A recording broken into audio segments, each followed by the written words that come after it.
Hey there, I'd like to show you the basics of using Google Forms. So you're going to create your Google form right here in your Google Drive, like you could create anything using the new button. And you've got your docs, your sheets, your slides, and then under more, there are Google Forms. Today I'm going to show you how to just create a blank from scratch Google form, but there are some beautiful templates that you can use too if you want them to look a little fancier. So Google Forms are great for an informal survey, or it could be a very formal actual graded quiz or anything in between, formative assessments, just getting student input, all kinds of things that you can do with a Google form. So for today's purpose, I'm just going to make it like you're giving all of your students a survey, kind of asking them for some information. So you definitely want to name your form. I'm going to call this, student survey. All right, and then you'll notice that it transfers your title right here. This right here, form description, is where you could give them a little tip or advice, something like, please be honest. This will not affect your grade or something like that. All right, any little tip or information you wanted to have there.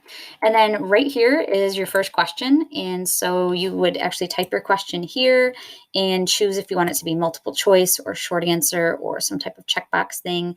Multiple choice and short answer are the most frequently used ones, but they have all kinds of questions here. I'm going to recommend that your first two questions are always, what is your first name? And then that would be short answer. That's required. So down here, you've got, if you want to toss it, you want to duplicate it, or you do want to make it required. Yes, it's not going to let them submit the Google form if this question isn't done. So that's what required means. And then what is your, bring me up here now, last name. Now, I recommend separating first and last name so that later it's easier to sort the information by last name. All right. And then I do also recommend, let's say you have students in different grades or you have students in different hours, or just, I like a question that also gives another layer for sorting information if you're collecting information from a lot of students. And so for me, a typical question, next question is, what hour do you have my class, right? And then maybe my multiple choice is going to be, actually, for this one, I sometimes like to do a linear scale. Let's say I have 4 different hours of language arts. Okay, so they're just going to pick 1 to 4. All right, then you can get into your actual questions. We'll just do some silly ones. What is your favorite color? And then you just put your options. You just press enter between these. All right, we'll just keep those. Now, let's say your next question is going to be like, what is your least favorite color? Here's where that duplicate would come into play, and it would be really easy to just keep your options and then just change some wording. Okay. Oh, look at my orange here. Okay. And let's say I wanted both of those to be required. All right. Now that unrequired question might come in at the end like this. If you just wanted to say, like, is there anything else you'd like to tell me? That sounds like a short answer. And then maybe you would leave this one not required. Okay, so let's say you've created your quiz. Now, how do you share this out with your students? So that was how to create it. Boom. How do you share it out? Well, you share it out with the send button, and you've got choices of email, a hyperlink, or embedding it, like embedding it into your website or something like that. I highly recommend using just this hyperlink. Even if you do plan on emailing it to your students or parents, I wouldn't use the email function. I would get this hyperlink here. You could even shorten it, get that hyperlink, paste that into whatever platform you're using. Okay, so that's how you're going to share it, just like that. A couple other things in the creation side is if you want to change the colors, here's your customize. You want to change the color, or you even want to add a picture to the top, make it look pretty, go for it. Also in settings, the little gear here, you get to decide if you are going to collect an email address or not.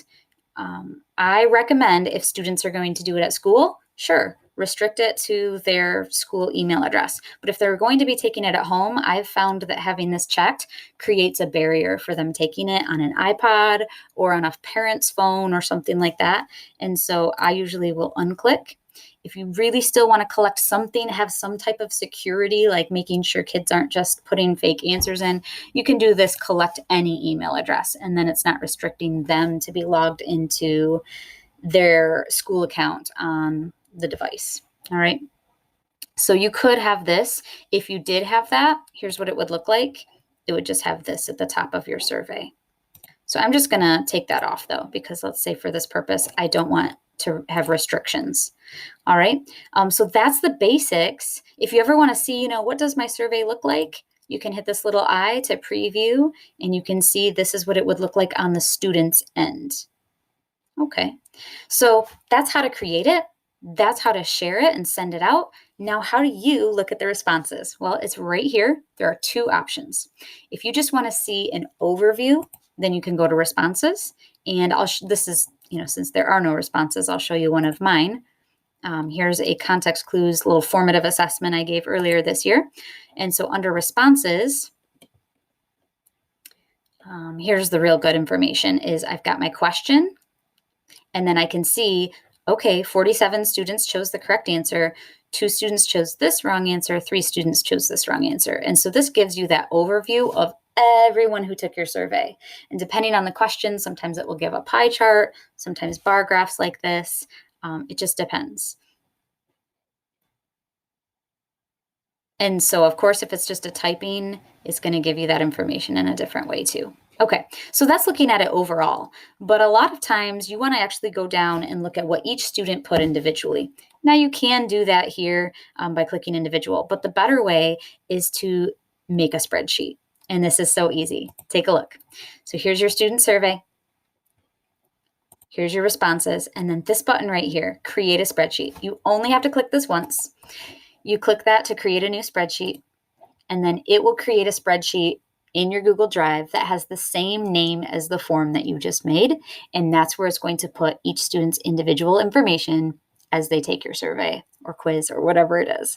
So you can see it was called student survey when you made it. And then the spreadsheet is called student survey responses. So as the students take it, the information will file in here in order of the time that they took it. And this just makes it easier if you are going to transfer something into a grade book or something where you're really keeping track of responses. Let's take a look at what that looks like when students have taken it. I hid the last names in the emails that were collected for my students just for privacy reasons, but this is kind of what it looks like. A lot of times your spreadsheet will come to you with their information very spaced out like this. And one of the first things that I do so that I can see all their answers easily on one screen without scrolling is I usually just go right in these dividers and bring it down. And that just makes it easier. And you can even bring it down like that. It just makes it easier to see what answers they chose. Now, if you wanted to see what the question was, these questions up here are real tight. You just click on it. Oh, yeah, that was the question. Oh, yeah, that was the question. So that's just the basics of Google Forms and the spreadsheet to how to see the responses. If you want to know some more advanced tricks, I'll have another video about that. Thanks.